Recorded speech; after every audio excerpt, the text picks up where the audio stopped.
Hi Stonewall, I'm Onyx TV. Welcome back to my channel, or welcome to my channel. Glad to have you. Today, we're going to be diving into the Otherworld. Let's follow down this rabbit hole together, guys. And go straight into the wardrobe and hope we don't get hit by a truck.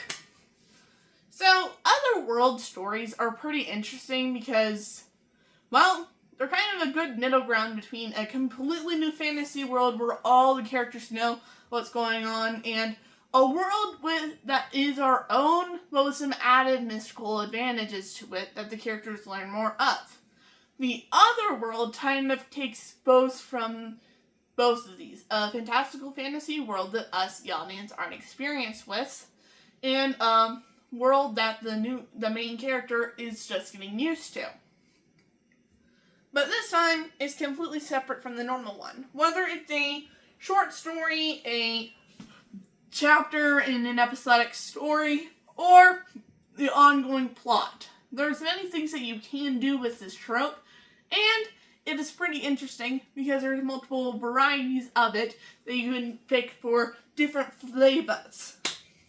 So, let me get straight into one of my favorite versions, the rabbit hole. This comes from Alice in Wonderland, where Alice follows the white rabbit down a rabbit hole and ends up in Wonderland, where she has to learn, well, sometimes nonsense doesn't make sense.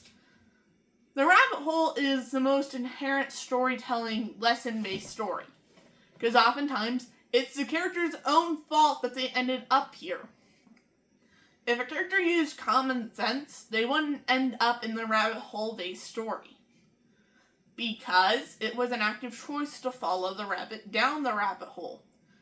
Because you don't need to follow the rabbit. The rabbit's probably not going to do anything interesting except get you into more trouble.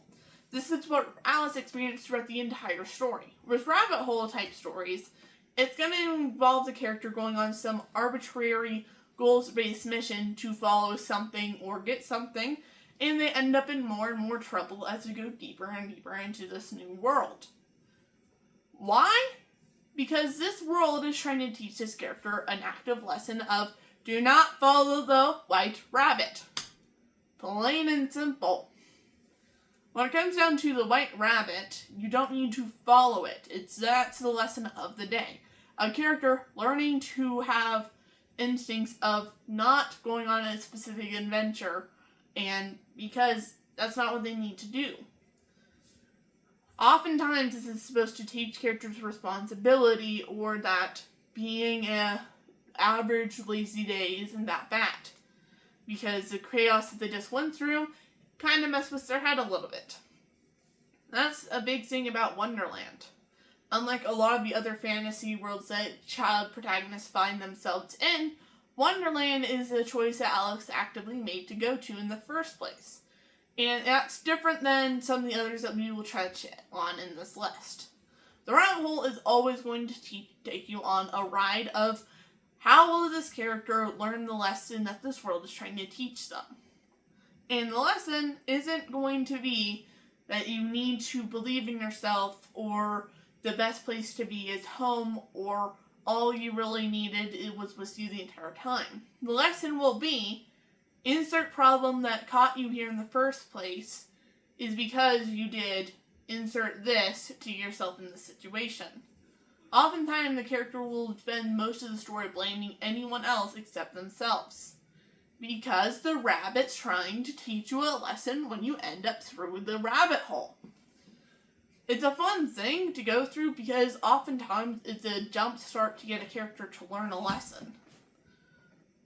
On top of that, there's the other type, the wardrobe. This comes from the line The Witch in the Wardrobe from the Chronicles of Narnia series, specifically because the wardrobe's the most iconic in the entire Chronicles of Narnia, despite there being other ways that the people get into the world outside of the wardrobe.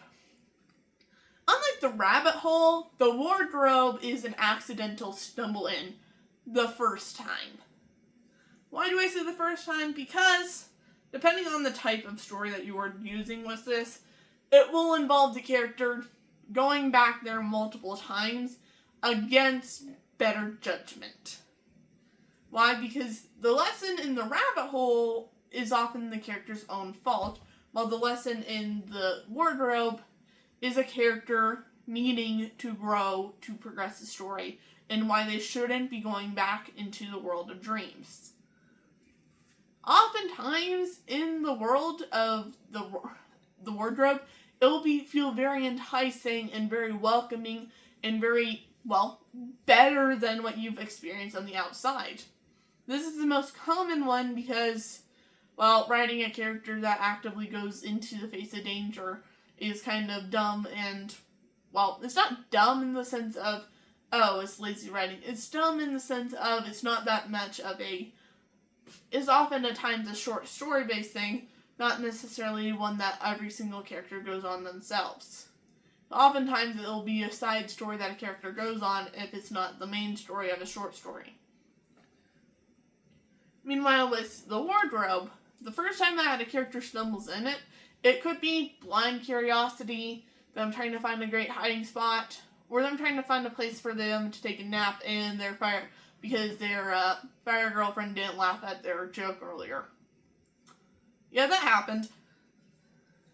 So, with this version of it, the lesson is less of the character had made a mistake that got them into the situation, and more of the character is making the same mistake, and that's why they're still in this situation. Take this. In Adventure Time, we have an episode where Finn goes into a pillow fort because he's festering about Princess not laughing at his joke earlier. Despite Jake's wise advice that him himself doesn't even take, of not focusing on dumb problems and imaginary problems, and rather thinking of the here and now, enjoying it when letting the problems come to you later on. Finn goes into the pillow fort to fester and finds the pillow world, and the door that let him out is now gone.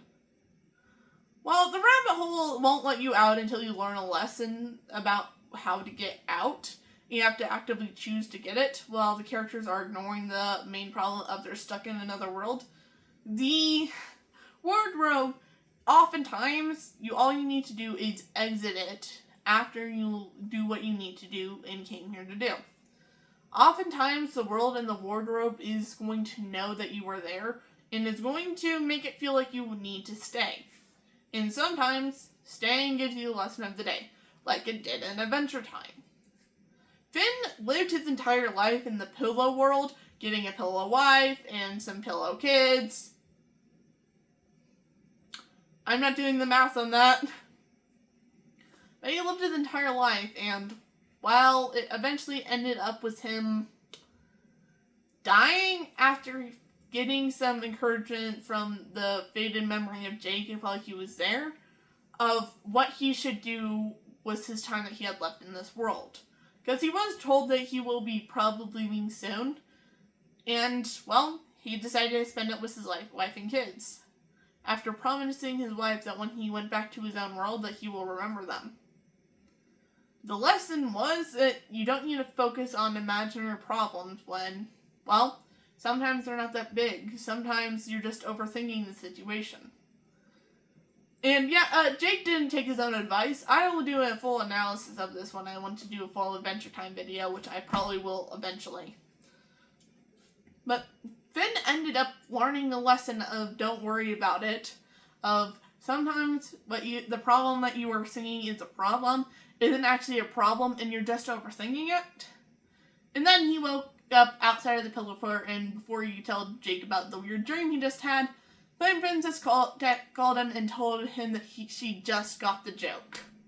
And he forgot all of it, despite what he promised his pillow wife. Dude! Adventure Time, man. One of the weirdest shows I've ever watched, but also one of the best. But with the wardrobe, it often has the rules of the time flows differently. You can spend years, decades, and even centuries in the world of the wardrobe in no time passing.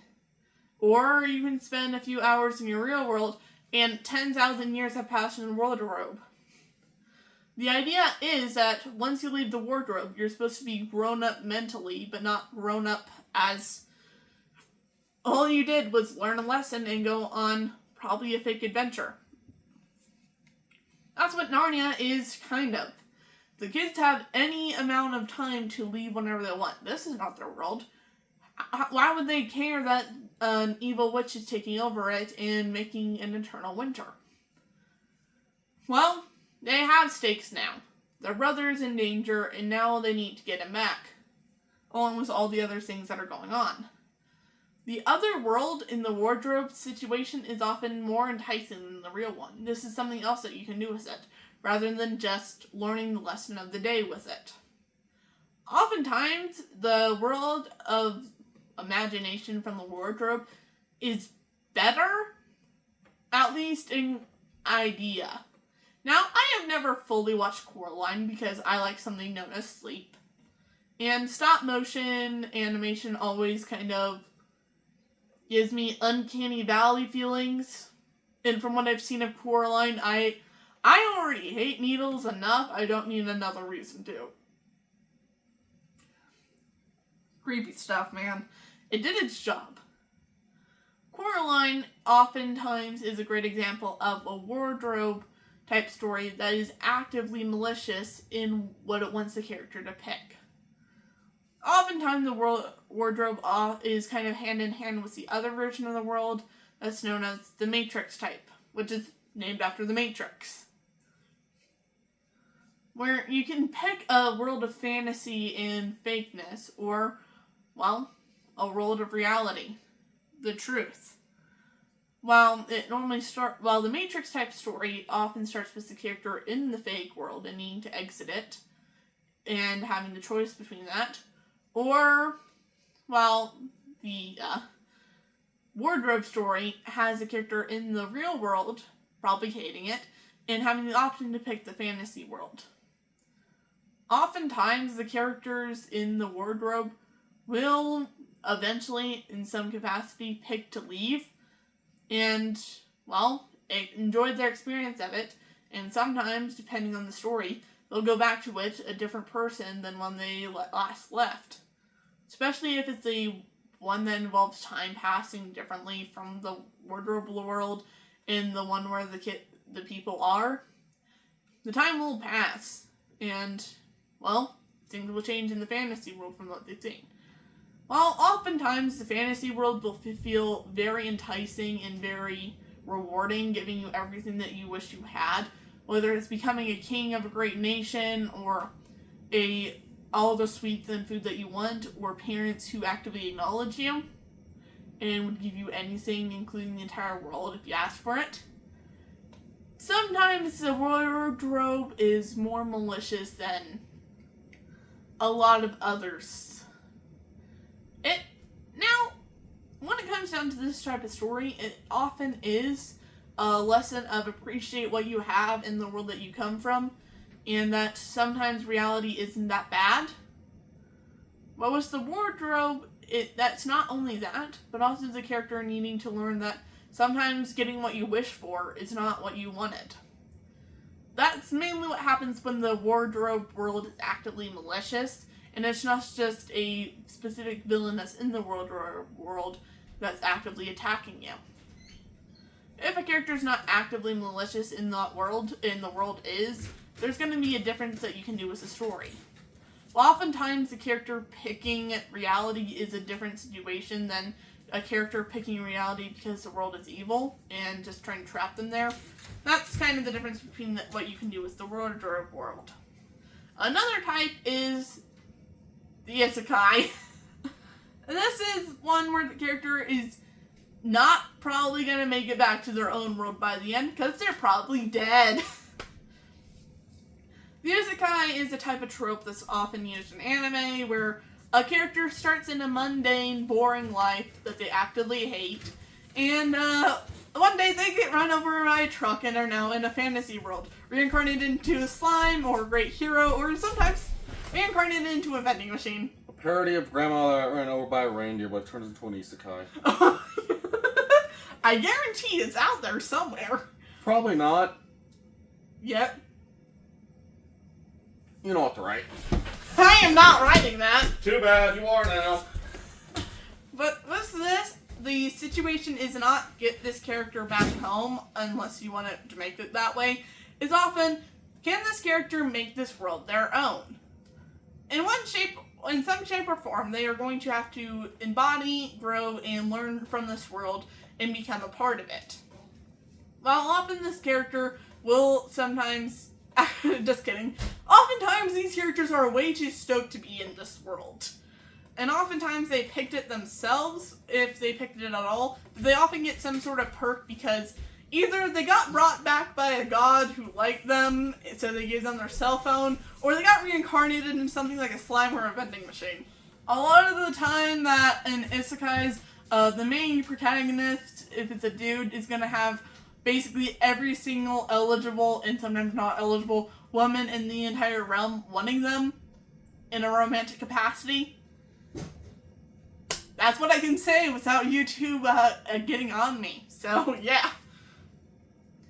What's this type of Otherworld? The lesson is often not appreciate what you have or your mistakes have consequences. No, oftentimes is that the main character can do whatever they want because they know this world better than people that have been there for years. And they are going to play this however they want because they can. This is very common in isekais that where the character doesn't get hit by a truck, they get hit by challenged by God. So now they're going to fight God and become him. This is an actual thing. It's funny.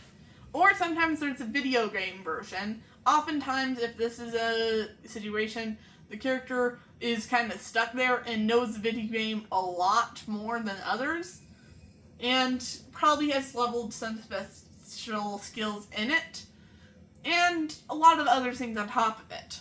When it comes down to isekais, there's a lot of things that you can do with it, because the focus is not get back to real world, it's how absurd can we make this world so that the main character can have a blast.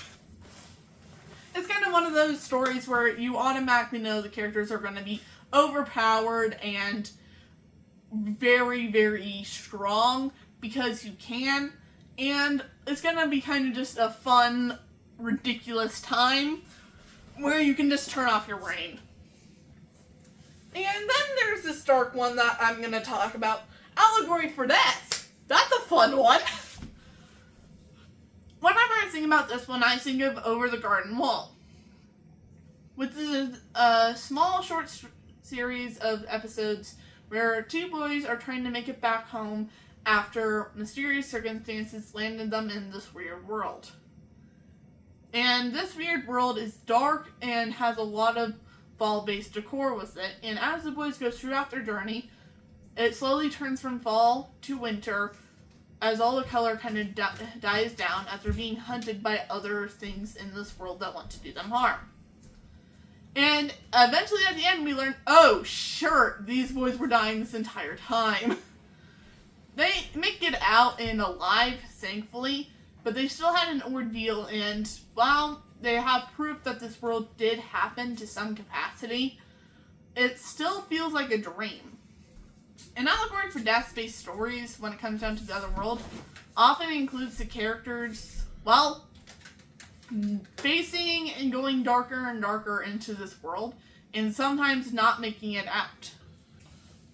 When it comes down to Otherworld Allegories for Death, oftentimes it involves the character not learning a lesson of actions have consequences, or the other world is better than the real world, or that they have to accept their loved ones and how to learn a lesson. Oftentimes it's the characters learning to grow and become people and how to live. So how Otherworld is this? Are you talking about actual other worlds, or do you want to get into the metaphorical? So far I've talked about rabbit hole otherworlds like Alice in Wonderland, wardrobe otherworlds like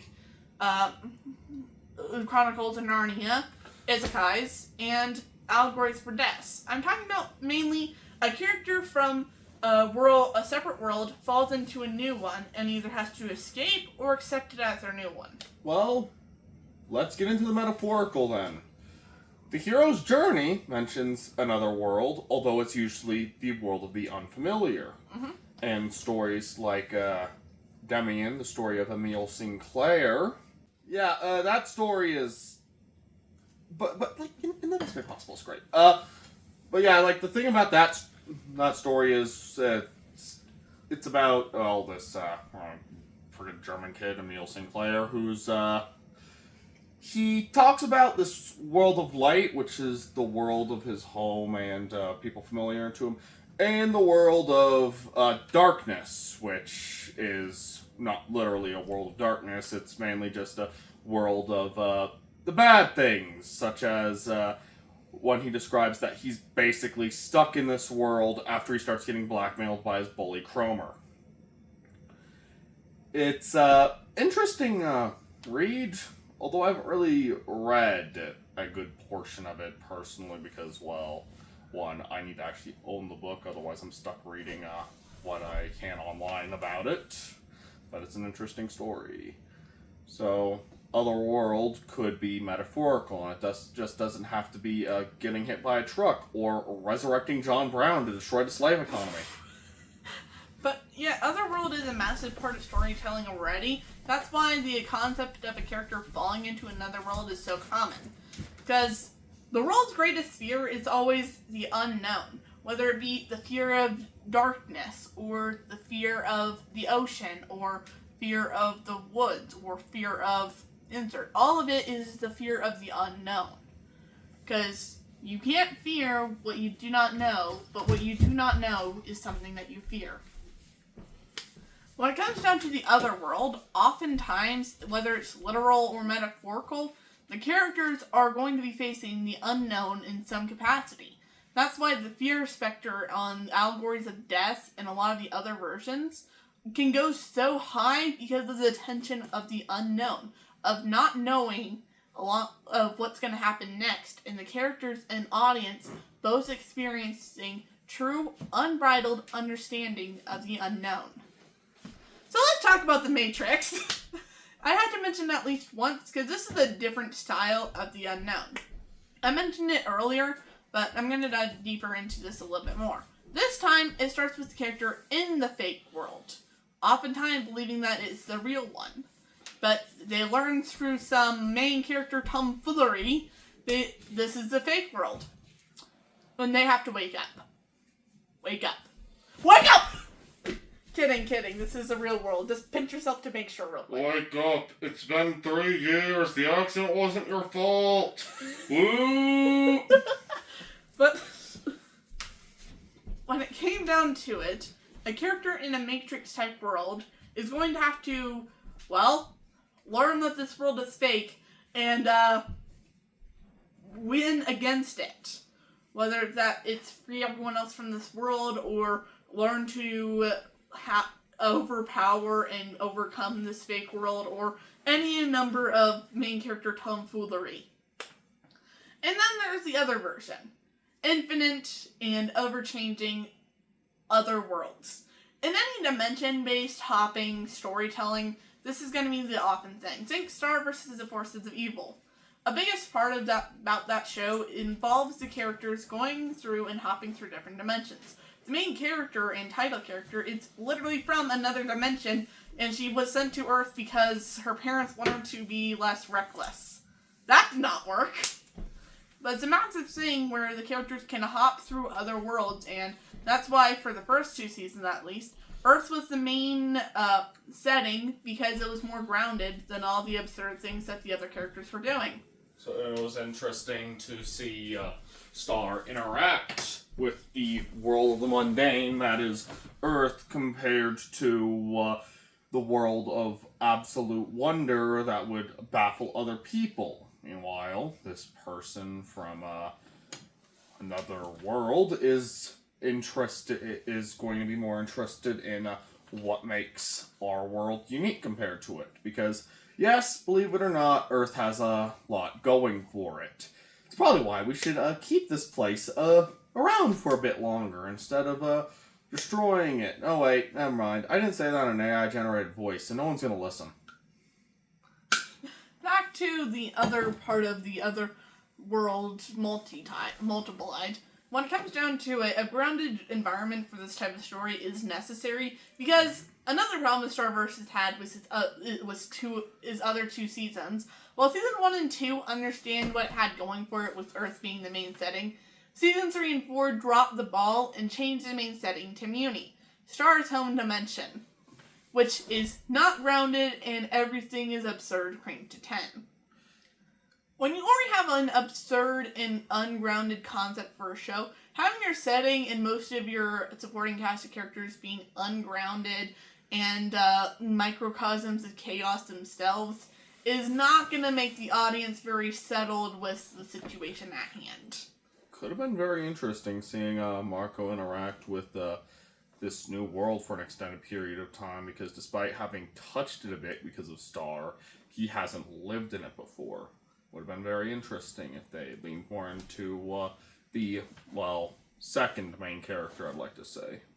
Marco is basically the second main character of Starverses, but the last 2 seasons have a lot of problems that we can't really get into in this video. But the last 2 seasons have other problems than just forgetting about the importance of the setting, changing up how the villains work, and forgetting that half the main characters don't need to be consistently in love with each other. Yeah, I thought you were going to talk about those problems in a separate video, talking about the issues of Star versus the Force of Evil's later seasons.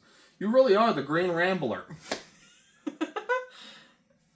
But yeah, I am going to make a video about the problems and downfall of Star vs. the Force of Evil another time, but for right now, let's stick to the Otherworld.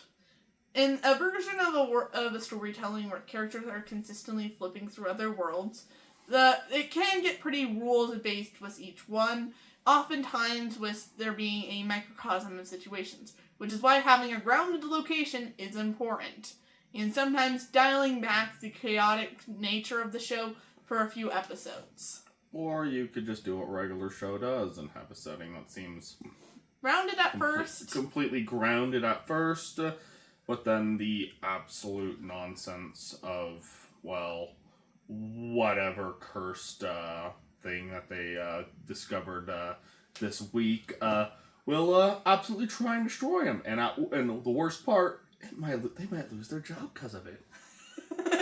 Or, they'll just have Freddy Fazbear get shot by the FBI.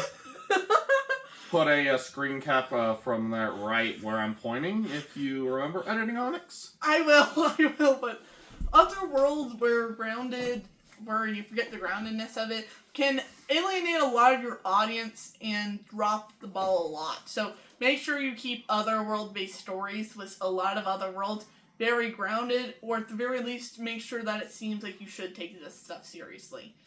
Anyways... Or give up on the grounded thing completely and just lean into the absurdity. It's your story. If you can do it well, it'll be very interesting to see.